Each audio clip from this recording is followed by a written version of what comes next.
Hi there, and welcome to From This Corner TV. I'm Marilyn Dayton, your host and producer. And I want to welcome you for a special reason tonight. The show is not just to entertain you, but also to give you information that you can use in your life, kind of educational and interesting. And we've really got an interesting show tonight. Especially anyone out there that has a relationship with anyone, which is like all of you. Okay. So today we're going to talk about women create the life you want, but it could be men create the life you want. It could be children create the life you want. And our guest is Karen C.L. Anderson. Karen's a writer, speaker, master certified life coach, and author of The Peaceful Daughter's Guide to Separating from a Difficult Mother. And that is not what you think it is. The word separation is not what you think it is. She's dedicated to the concept that the truth never creates suffering, and all stories can be told through the lens of truth. Karen helps women create a life they love based on their preferences, needs, and desires, not the preferences, needs, and desires or shoulds of their mothers. Wonderful. Welcome to our show. Thank you. We have a lot to talk about, okay? So I'm all for living my own life, okay? I think everyone out there is all for living your own life, right? So get pen, paper, as I usually tell you, because you're going to want to write a few things down tonight. So Karen, tell me, what does this all mean? What does this book, Create the Life You Want, and what women should do?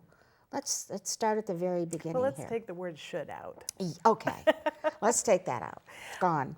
So I wrote this book, well, for several reasons. But as you might imagine, I have a mother. Mm-hmm. We all do. And I struggled in that relationship.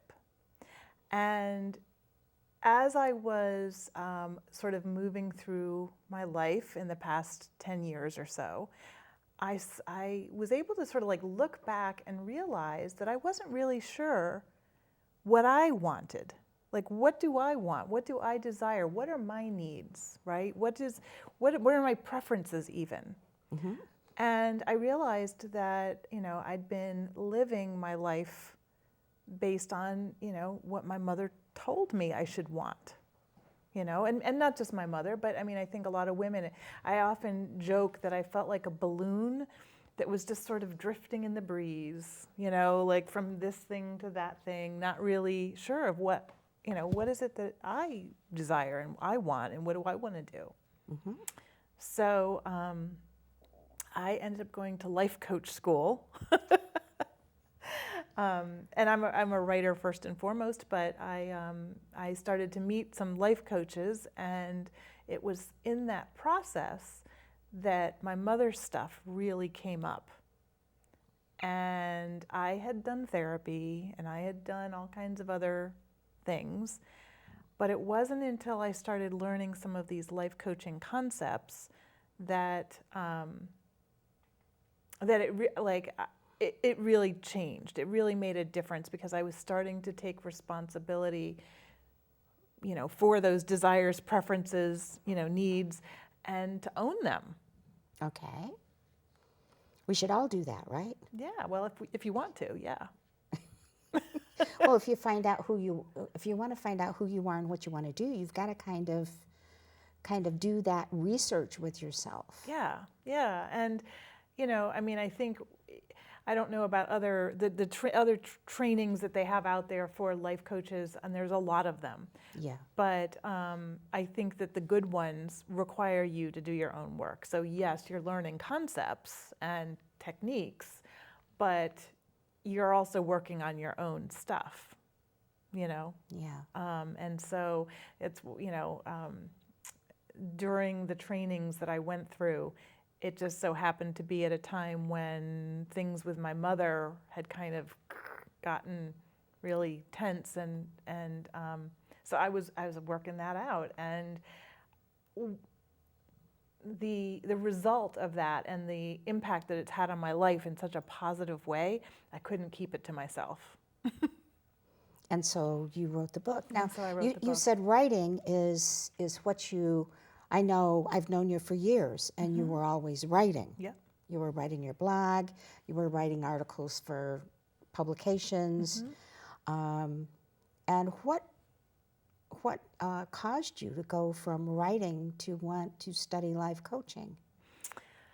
Well, it's kind of interesting. So I wrote my first book, which we'll talk about, I guess, at some point. I wrote that book, and it did come out of blogging, and that blog that I had first started, it was in 2009, was about self-acceptance and body image, and a lot of the self-loathing that I had for my body, and so I took a lot of the blog that I had written, and I edited it, and I added to it, and I created a book.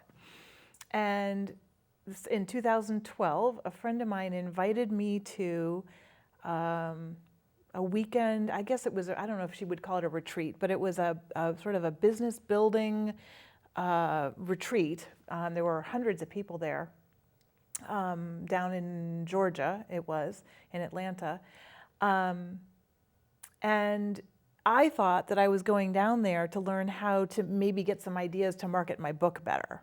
Oh, okay. And I was told to become a life coach. Okay. And I was like, you know. And it was funny because I actually was sort of like, just don't make me become a life coach. And so what did I do? I came back and went to life coach school.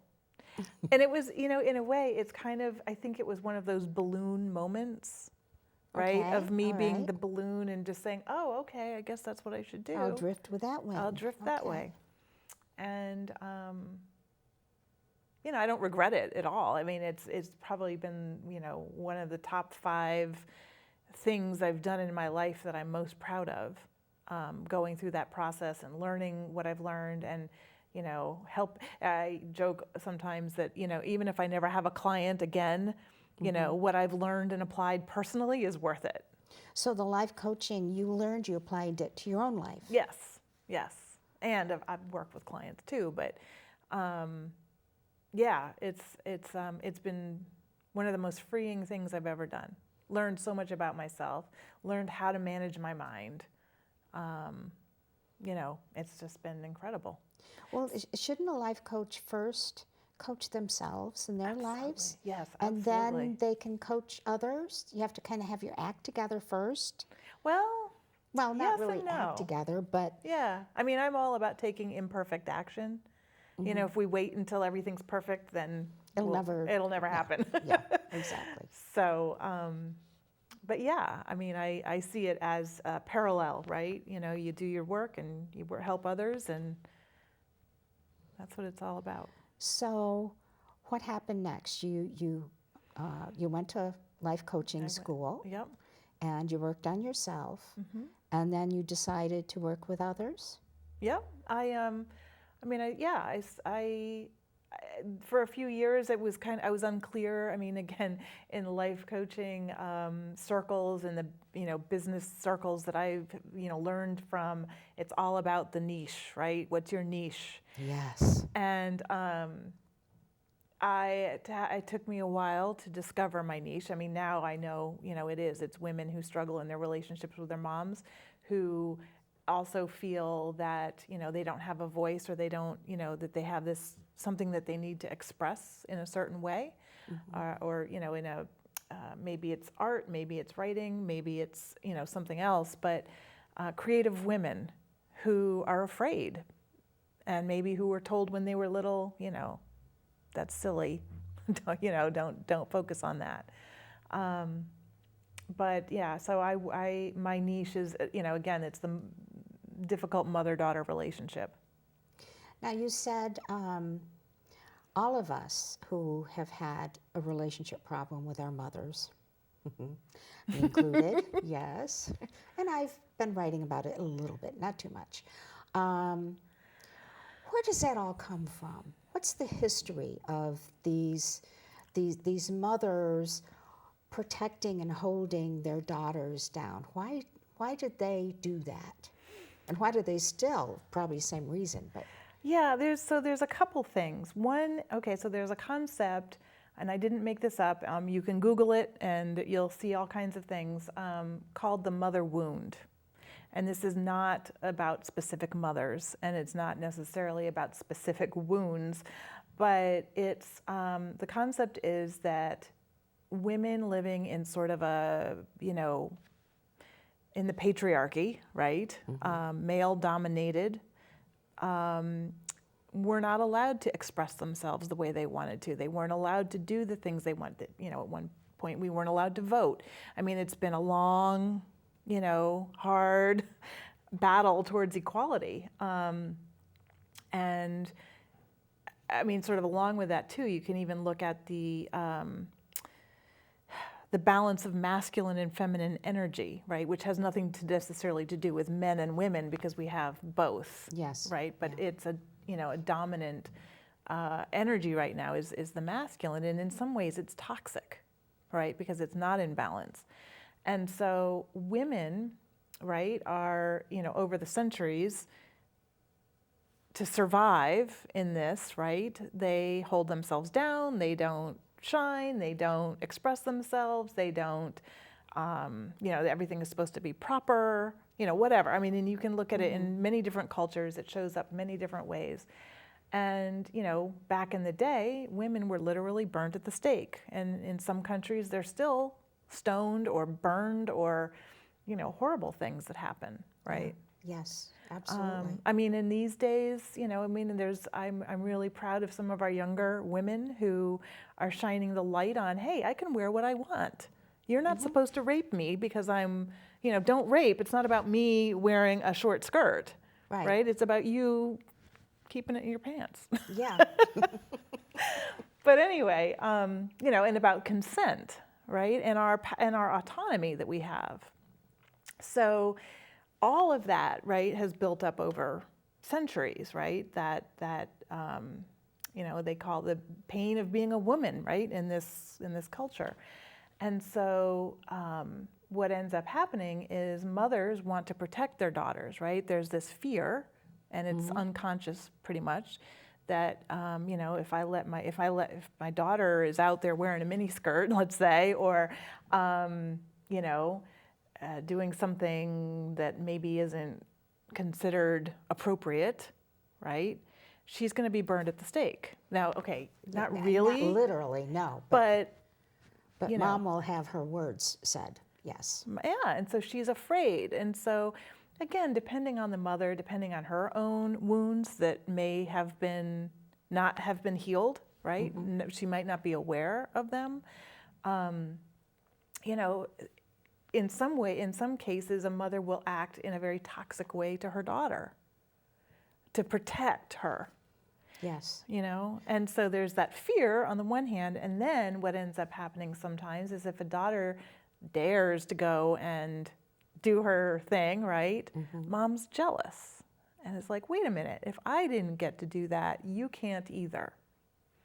And so that right there is sort of the broad, basic reason why this happens. And I also think for some of us, depending on your generation, right, back in the day, fear and shame were considered good parenting tools. Yes. Right? Oh, and well, I remember. And, they did what they thought was the right thing to do. And there were probably lots of, in their minds, good reasons to shame and fear, create fear. Because that's what they received. That's what they received. And then their mothers were the same. It just kind of goes back and back and back. It's a pattern. It's a pattern. And it's to be repeated. And it's how we survived. Yes. Yeah. So that is sort of the big picture. And then, right, you can add in what happens when you're a woman and you're living in this kind of sort of unconscious pain, right? Addiction, mental illness. So when you throw those things in and you have a mother who maybe is dealing with as I said, addiction or a mental illness, personality disorders, that complicates it. It does. Yeah, it does. Now, you said you had a difficult relationship with your mother. Was this kind of the pattern that was happening there too? Yes. And some of the work that I have done over the past few years is to really take a look at my mom's life from a more objective point of view. And in fact, actually, this is fascinating. So my mother's mother, my grandmother, I became her legal guardian in 2011. And this was a woman who was very, very difficult. And I was afraid of her. But no one else was around. I was the most logical person to take over. And over the years, I got to know her in a way that I don't think anybody got to know. And I started to see, wow, there's a lot of anxiety here, right? So when she would lash out and be mean and nasty, underneath that was just a tremendous amount of anxiety, right? Yeah. And I think a very introverted woman who was expected to not be introverted, right? Like that wasn't valued, to be alone. She loved to be alone. And I, at one point, she was in a nursing home, and I cleaned out her home, and I found a treasure trove of letters that she and my mother wrote to each other when my mom went to college. My mom went to college for 1 year back in the late 50s. And what was amazing was that I had the letters that my mom wrote and the letters that my grandmother wrote back to her. They were both there. And so here's my mom at age 18 and telling her mother about falling in love for the first time. Wow. And my grandmother writing back and shaming her, right? Yeah. And then my mom flunked out her first year. She and her father would joke in the family. I'd heard this joke for many years. Yeah, she majored in bridge and boys. And my mom is brilliant, right? She is a brilliant woman, very intelligent. And so she couldn't go back to school. The boy that she was in love with, that was over. And so at age 19, she goes to work and meets my dad and marries him. They weren't in love, right? That was just, anyway, just being able to see all of that and to finally actually also see a picture of my mom and dad the day they got married, because they got divorced when I was 3. Oh, wow. Right? So I had never seen a picture of my mom and dad together, ever. Oh. And there's the wedding picture, and there's my mom, right? This 19-year-old girl who, and maybe I'm like creating something in my mind that's not in hers, but like, I just see this woman who probably wanted something very different than what she got. Yeah. It's it's interesting, the cause and effect that happens in relationships, whether it's with your father, with your mother. And I'm listening to you and I'm thinking, I had a similar experience. Now, my grandmother was wonderful. She thought I could do anything I want to. You want to do this? Do it. She was very free-minded. And nobody listened to her, except me. But my mother was, putting me in a box all the time.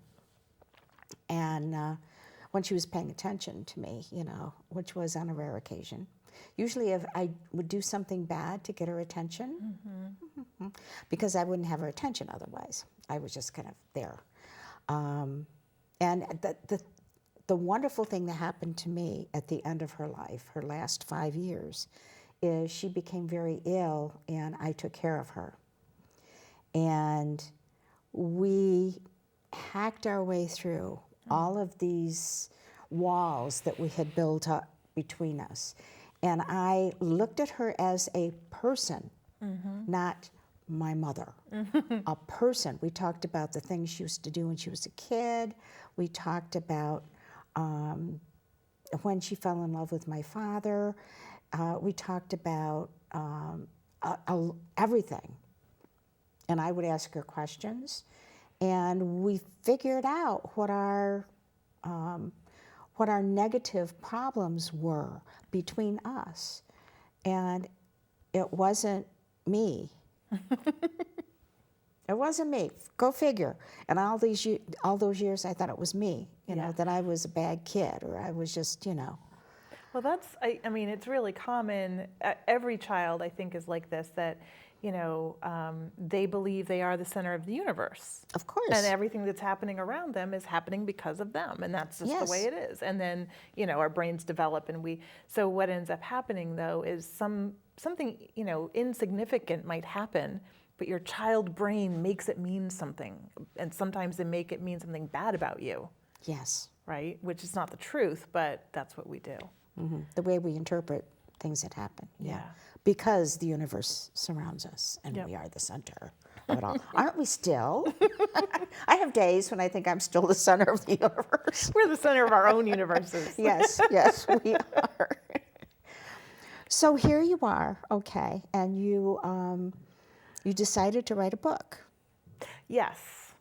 And as I said, I was in the life coaching mode at that point, the training, and I was actually doing a master certification. And in order to get that certification, I had to come up with a project. And the project that I chose was to create a 6-week program for women who were interested in working on this issue. Mm-hmm. And sort of coincidentally, so I told you the whole writing thing has always been very important to me. Yeah. And when I started the life coaching thing, I kind of put the writing on the back burner. And I struggled with my writing. I wanted to keep blogging, but something happened in my mind, like, well, if I'm a life coach, then I can't blog the way I used to. I can't be that person who was free and open and just saying whatever. Now I have to, you know, like as you said, have it all together, right? You know, and so I struggled with that, and so in 2015, yes, it was in 2015, I was really making an effort to bring back writing and make them equal, right? Not like I don't have to do either or, right? I can do both, and I can still be myself, right? And so I took on it was like okay, I'm going to bring these two things together again. And so what I did was I used that 6-week program that I created as sort of the bones of the book. Okay. And that's why I wrote the book.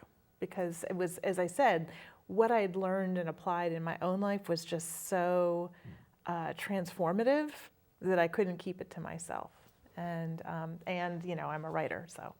and this is your niche. And it's my niche, yeah. Because when you hear about daughters and mothers not getting along, guess what? It's pretty much everybody. Well, can I brag? Yes, please brag. Tell me. So the book came out in September of 2015, and it is probably it was around 49,000, but like I'm guessing that by now it's probably about 50,000 downloads, you know, sales of the book. Wow. So I have a, you know, the Kindle version as well as the paperback. But didn't it also go up in the charts at Amazon quickly? Mm-hmm. Very quickly? Very quickly. Tell us about that, because I was pleased and amazed when I saw that. All right, so full transparency here, okay? Yes, okay.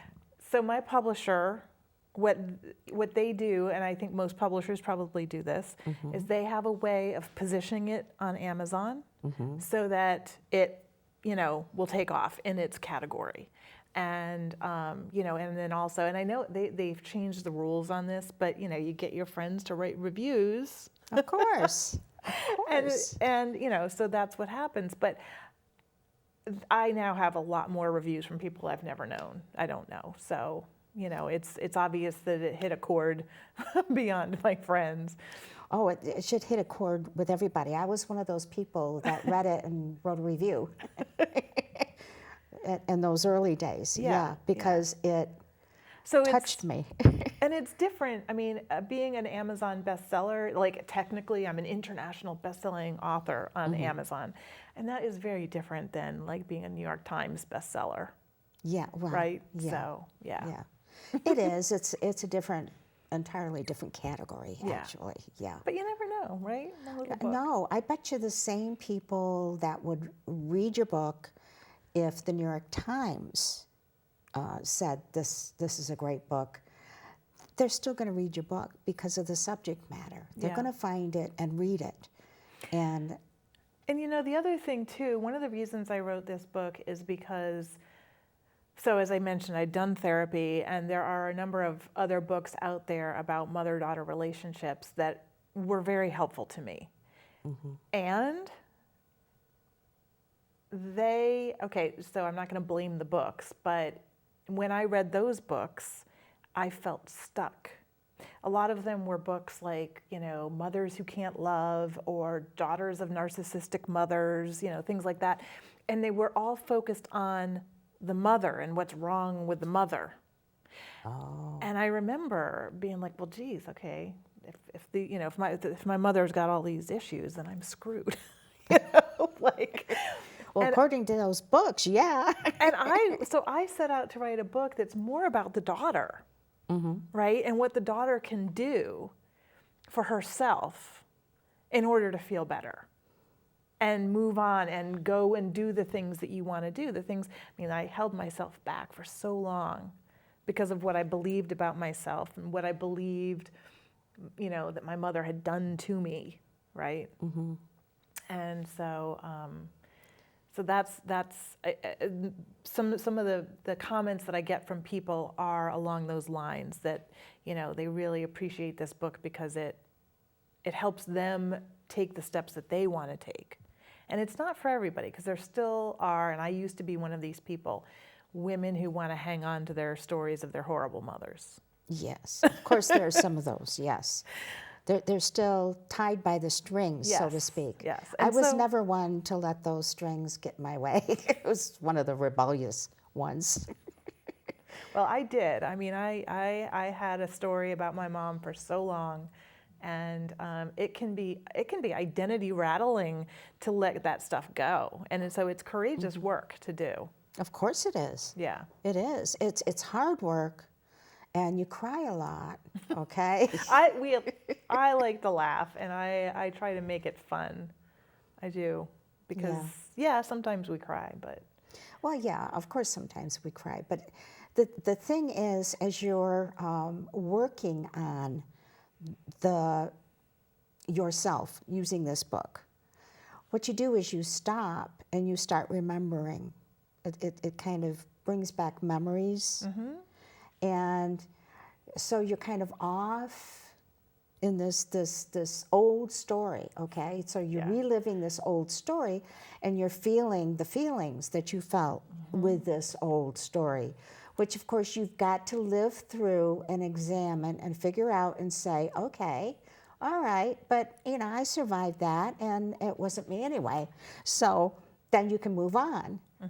But it kind of drains you in some ways. But then the freedom that comes and the opportunity to find out who you are and what you want to do, because guess what? I'm free, and I don't have to do the shoulda, woulda, couldas that my mom was saying. Yep.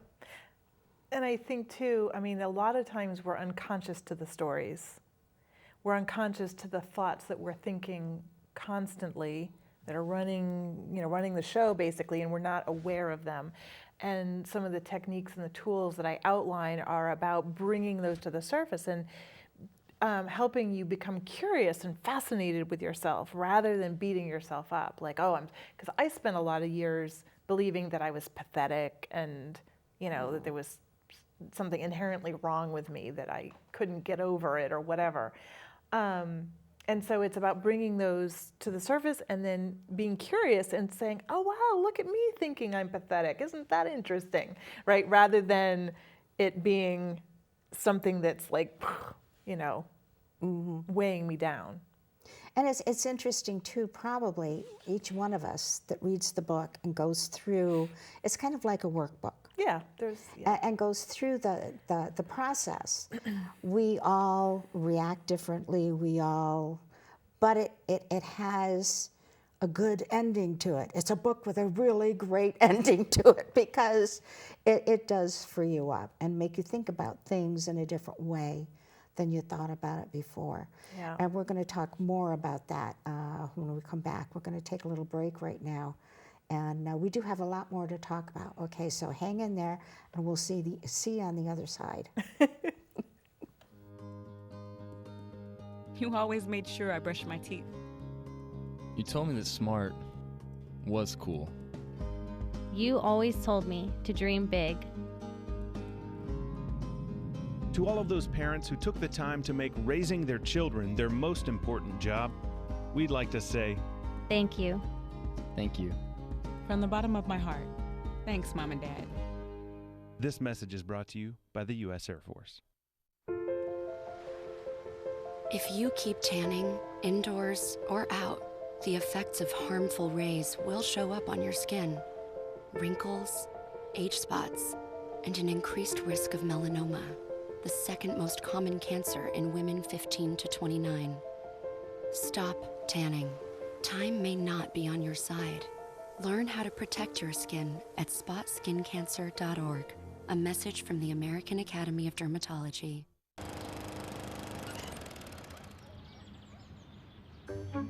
You'd do anything to take care of that spot on your lawn. So why not take care of that spot on your skin? If you're a man over 50, you're in the group most likely to develop skin cancer, including melanoma, the cancer that kills one person every hour. Check your skin for suspicious or changing spots. Go to spotskincancer.org to find out what to look for. A message from the American Academy of Dermatology. Oh, hey, bud. Where are you headed? Just gonna hang out. With Gary and Todd? Yeah? I've been meaning to ask you, is there any drinking going on in this crowd? No? If any of your buddies ever pressure you to take a drink, just tell them you promised your dad you wouldn't. I'd do anything to keep you safe. Okay, I will. I hope this is working. I promise. Love you too, Dad. They really do hear you. For tips on what to say, visit underagedrinking.samhsa.gov. And we're back. Hi there. We're here with From This Corner TV with Karen Anderson, and we want to talk about the title of the book that's got that word separate in it. Let's talk about that because it's not what you think it is. So, Karen, tell us what you mean by that. So let me preface it by saying that in some cases, it's probably the absolute best thing to do to not see your mother or to not talk to her. If that's the choice that you feel is right for you, for whatever reason, I would never tell somebody, oh no, you're supposed to see her, or no, oh no, you're not supposed to, right? Okay. That's up to the individual, obviously. But the word separate in the title is about becoming emotionally separate. And what ends up happening with so many mothers and daughters, and this is a psychological term, and I am not a psychologist, but the term is called enmeshment. And what that means is that one person in the relationship believes that the other person is responsible for their emotions and vice versa. Oh. Right? So, and this starts young, right? I remember one day seeing a woman in the grocery store lean down to her daughter and say, "You make mommy so happy when you're good." Mm-hmm. Right? And so the little girl is like, "Oh, if I want mommy to be happy, then I need to be good. And I'm responsible for mommy's happiness." Yeah. Right? Yes. And vice versa, like, teenage daughter, young 20-something daughter, "Mom, you piss me off." Right? Mm-hmm. Mom pisses me. Like, she believes that her mom is responsible for her anger. Okay. Right? And so, and then also we believe that they're responsible for ours, and we believe that we're responsible for theirs. And they, so that it's all this, it's like, that's why they call it enmeshment, right? Okay. Yeah. So when I talk about separating, I'm talking about that emotional separation where, so obviously I wrote this book for daughters. Mm-hmm. Mothers don't have to participate. So we're going to focus on the daughter, right? So the daughter decides to stop making her mother responsible for her emotions, and she starts to not make herself responsible for her mother's emotions. So she separates emotionally and starts to take responsibility for her internal emotional landscape, basically, right? Okay. And in order to do that, that's where we're paying attention to what we believe and to those maybe unconscious thoughts that we think, right? So for a long time, and I didn't realize this, but I was living with a story that my mother was out to get me, right? Right? That's what I believed. And so I felt defensive a lot of the time, and I believed, well, of course I've got to be defensive, right? So emotionally, I believed that she was causing me to feel that way. But I was causing me to feel that way with the thoughts that I was thinking.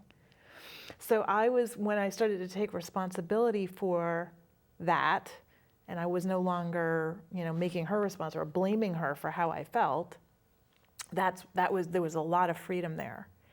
And we're taught to take responsibility for our actions, right? That's what we're taught. Yes. But we don't understand that we can't take responsibility for what we do unless we're taking responsibility for our emotions. So here's a tool directly from the book. Okay. Okay, this is sort of like self-coaching 101. And I didn't make it up, but the woman who is a mentor of mine who taught me a lot. And there's, I think, probably many different versions of this. But there's the circumstances that are out in the world, right? The things that are happening, the other people, the weather, all the things that we can't control. Right. And those things are factual, right? Those are things that could be proven in a court of law. Yes. There's no judgment, there's no opinion, right? They're just the facts. And then our thoughts and beliefs and opinions and judgments and all the things that are swirling around in our mind about the circumstances. Gotcha. Okay. Right? Yes. And all of that's swirling around in our mind 24/7 all the time creates our emotions, right? That's how we feel. That's why we feel the way we feel. And the way we feel then drives our behavior. Okay. So when you can take a situation and break it down into those parts, you can see, okay, the circumstances, I have a mother. That's it, right? That's the only thing that can be proven in a court of law. That's a fact. That's a fact, right? Like all the things that I'm thinking about her and maybe believe to be circumstances, like, I hear a lot of women say, oh, my mom's stirring the pot, or, oh, she, well, no, the circumstances that you have a mother who said something, right? That's Right. it. And everything else is an opinion or a judgment. And so then if you have an opinion that that's bad, and then you feel angry, and then you act a certain way because you're angry. Yes. And then you have results in your life. And so, these are sort of like chronic thoughts and chronic emotions, right, that are constantly running the show. And the results that you have in your life basically prove the thoughts that you're thinking all the time. So Interesting. yeah. And so separating, that's why it's about that separation. So you can get clear on what's going on in here that's causing your emotional reactions or responses, Right. or whatever you want to call them. And the thing is, we're reacting to something we really don't understand anyway. Because your mother is saying something and doing something that she may not even understand why she's doing, but she's doing it. That's her emotion. That's her action. Yeah. And we're just witness, and it doesn't really mean that we have to get involved. Right. And what I used to do was I used to stop listening to her, just let her go on and on. But, that's a normal thing to do sometimes, because I would just wait till she was done. And then, of course, me being me, I'd say, are you done now? and she'd get pissed at me. But, you know, I mean, that's just kind of the way it was. But at the end, okay, at the end of her life, those 5 years that we worked on our relationship, we got to know each other as people, and I actually got to understand where she was coming from. Mm-hmm. And it didn't have anything to do with me. Had nothing to do with me. Yep. And doing the workbook, you can go through a very similar realization. Yeah. That's that separation. Her emotions and your emotions have nothing to do with each other sometimes. Right. And it's really an interesting thing when you stop and think about it. Yeah. Yeah, and you know, something we haven't talked about, and you know, there's a whole chapter in the book about boundaries, right? Mm-hmm. Sometimes it's not so much what our mothers said and did, although that's certainly important. It's what they modeled and what they believed about themselves that I think can have a greater impact. And boundaries are something that a lot of women weren't taught because it wasn't modeled. And so there's very loose boundaries, and when there's loose or no boundaries, there's a lot of anger and resentment. That's usually, that tends to go together. Now boundaries, we're not talking about restrictions placed on you as a daughter, right? We're not talking about that kind of boundary. No. Boundaries, there's a lot, boundaries are interesting. I mean, and I think that the concept of boundaries as a, you know, in therapy or whatever, in relationships has evolved. And, you know, a lot of women who I talk to are like, I need to have a boundary. And it's usually from a place, right? Because I'm angry, right? And I need a boundary. And ultimately boundaries again are about that understanding of your needs, wants, desires, knowing that this is okay and this is not okay. Right? Like, you know, we were talking earlier about moms who smoke. Yes, we were. You know, and so, you know, a daughter who the situation with me was my mom would get in the car with me in my car and start smoking. And I'd get all pissed and I'd roll down the windows and she'd roll them up and I'd hump and, you know, can't you wait? And then one day I said, Mom, if you'd like to smoke, I will pull over and you can get out and smoke. And she said, okay. So there was like all the drama was gone. But I was clear. I was clear about my desires, and I wasn't, part of it for me too in the past was believing that she shouldn't smoke. And so I was like trying to teach her a lesson. And, you know, I'm like, if you want to smoke, go for it. You know, I'm not, you know, this isn't about trying to manipulate somebody else's behavior. My mother and I went through the same thing, similar thing, except I was in her house visiting, and she was a smoker. And I have a tendency to get very asthmatic under certain conditions, one of them being around a lot of smoke. My mother had a lot of smoke in that house. So what I did was, realizing that she was going to sit there and smoke in the house with me there, and I either wouldn't survive or I would just have to get up and leave. So I said, we have some options here. Let's talk about the options that we have.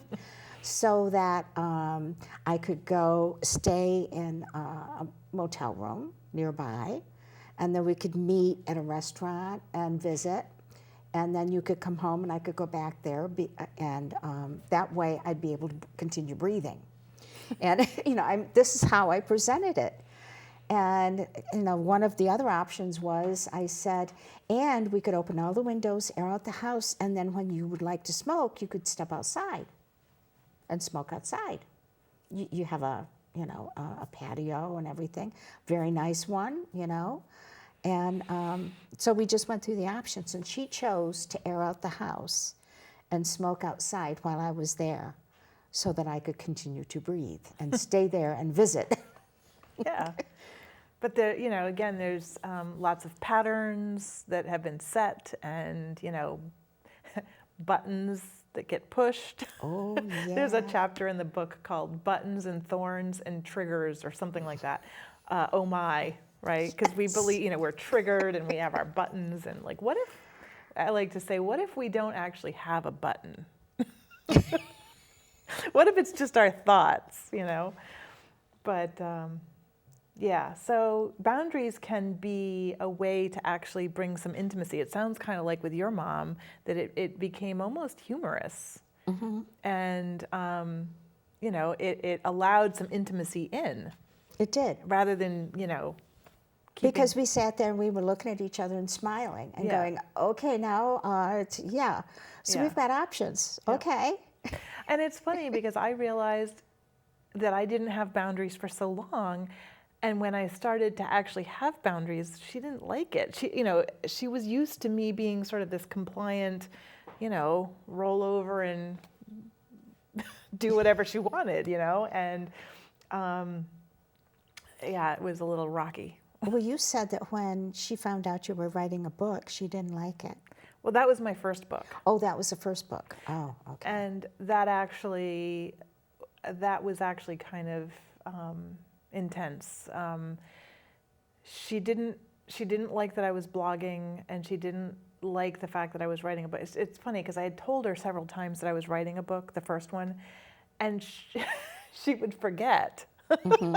Well. And I would be offended that she didn't seem interested. But at the end of 2010, we had a huge falling out. And she had sent me an email that I judged as being very hurtful. Mm-hmm. And I cut it off with her at that point. And this was before I understood what I know now. Yeah. And, you know, the idea of separating, let me just say this too. Sometimes I think a daughter needs some time without that influence to sort of say, wait a minute, who am I, mm-hmm. right? Yeah. Without, you know, mom's constant whatever. That's why so many of these young girls want to go away to school. So yeah, we actually did not speak for several years. And she sort of reached out to me at one point and asked me what I was going to do to fix it. And we kind of went back and forth via email for a little while, and it wasn't pleasant. It wasn't easy. I was a new life coach by that time, and I was using all of these tools, and I think it kind of annoyed her. But anyway, yeah, what about now? Well, I hadn't heard from her in about a year. Again, she and her mother were not close, and she had, you know, tremendous issues with her mother, and and because I was her mother's legal guardian, I was required by law to communicate with my grandmother's children, so my mom and my aunt and my uncle. You know, I had to keep them up to date, and I was her trustee. She had a lot of money, so I had to like do these reports, but that's all it was. You know, it was that kind of contact. And when she died, my grandmother died a year ago. She was 98. That's amazing. I know. So you know, I called my mom, and I wasn't going to email her and say, "Well, she's dead," you know, but And I've seen my mother once. I saw her in 2014, and it was funny because that was when I told her. I said, "You know what, Mom? I'm letting you off the hook. You no longer have to approve of everything I do." Because I constantly sought out her approval and her validation. That's natural. Yeah. For your child to want to. Yeah. But I told her I was letting her off the hook, and that I'm in charge of my own feelings now, and that, you know, I also, because she tended to say things like she was ashamed of me. And I said, you know, if you want to feel shame, that's fine, but I'm choosing not that. I don't want to feel that. And I think it kind of confused her. And you know, in a way, I don't blame her. Mm-hmm. You know, I mean, for 50 years I was one way, and now all of a sudden, boom, I'm this other way.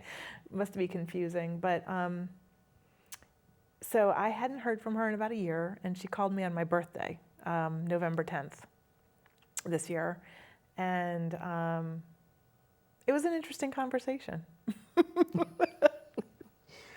And, the door is always open. We'll see. So you say it was an interesting conversation because... Well, she called to wish me a happy birthday, which sometimes she acknowledges my birthday and sometimes she doesn't. And, I don't take it personally. I used to. I don't anymore. Oh, yeah.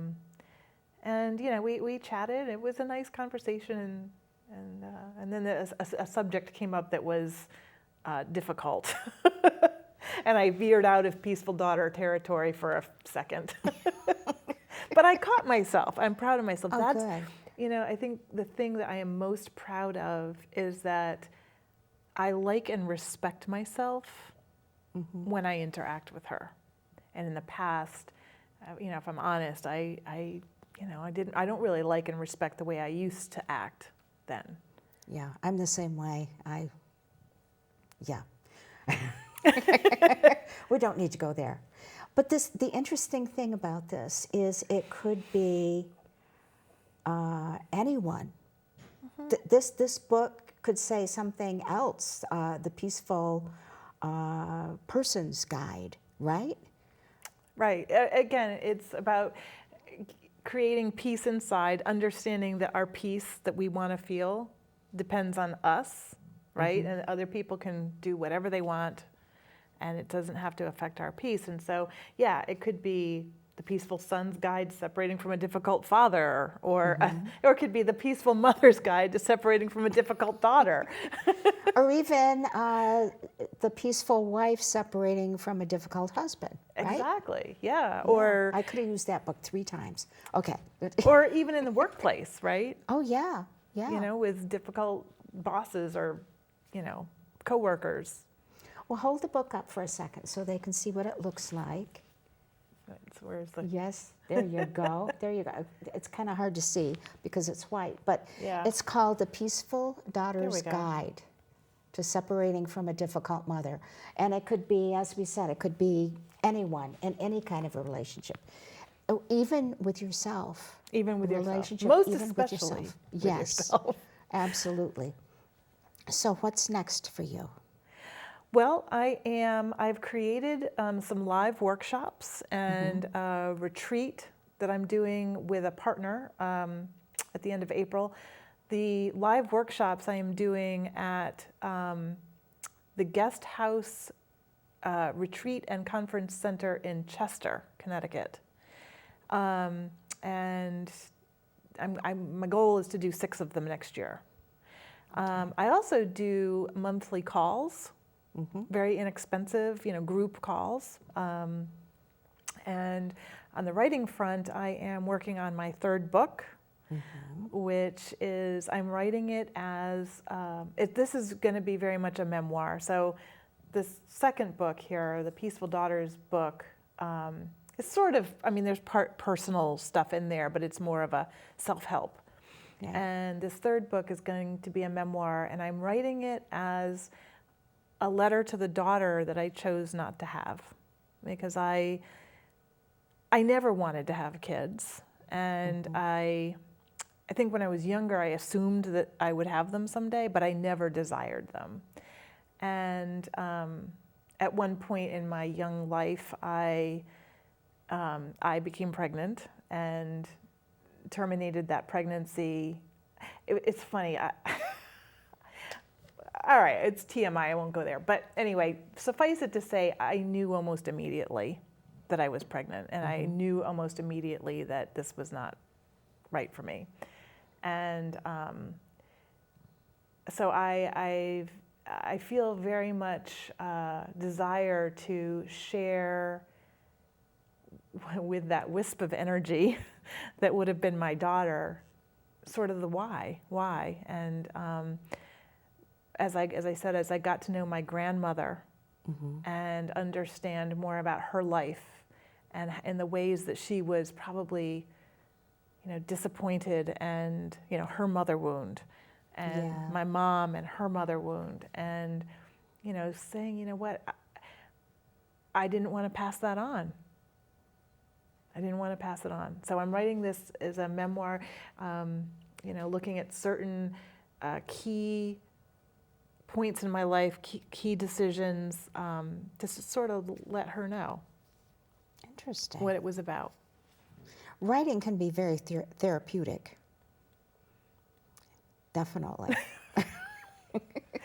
Writing is a huge component of the work I do with my clients. Yeah. And it's interesting how you can write a letter to someone who has been a problem in your life or who has influenced you in a way that you want to let them know, thank you for teaching me a lesson, but I really didn't like it. I didn't enjoy it and all that kind of stuff. Just writing a letter to someone, whether they're alive or not, is very therapeutic. You get it out. To hold things like that in is not a good thing. And then it's like getting rid of the old story, know, and then clearing that room for a new story to develop, a better story. Well, in the beginning when you introduced me and you talked about how the concept that I love, which is that the truth never creates suffering. So the stories that we tell ourselves that make us suffer are not the truth. Right? So like the stories that I used to tell about my mom or about myself, and maybe, somebody might say, oh, you're not being realistic, right? Or your rose-colored glasses or something like that. But I really do believe that, we can retell a story. The facts might still be the same, right? But you interpret it differently. Yes. So that you're not creating suffering anymore for yourself. Exactly. That's something to keep in mind every day of your life. This has been wonderful. It's this awesome. has been wonderful. Is it over already? I'm sorry that it's ending already. Because I look forward to this new book. I really, really do. Thank you. And it sounds like your life coaching with what you know, what you've experienced, what you've put together is going to help a lot of people. Thank you. And, I hope so. I think that's a wonderful thing. You can contact her.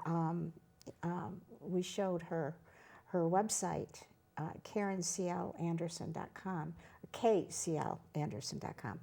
And thank you again. Thank you. We're trying to figure out, I also want to thank our sponsors, but we were trying to figure out, I always leave the show with a quote. And I had come up with a couple, and we said, yeah. So this is from Karen to you, okay? Healthy boundaries are your values in action. So there you go. And if you have ideas for a show that you think people would enjoy, send me an email. Let me know, okay? And thank you so much for joining us again on From This Corner TV, and we'll see you the next time.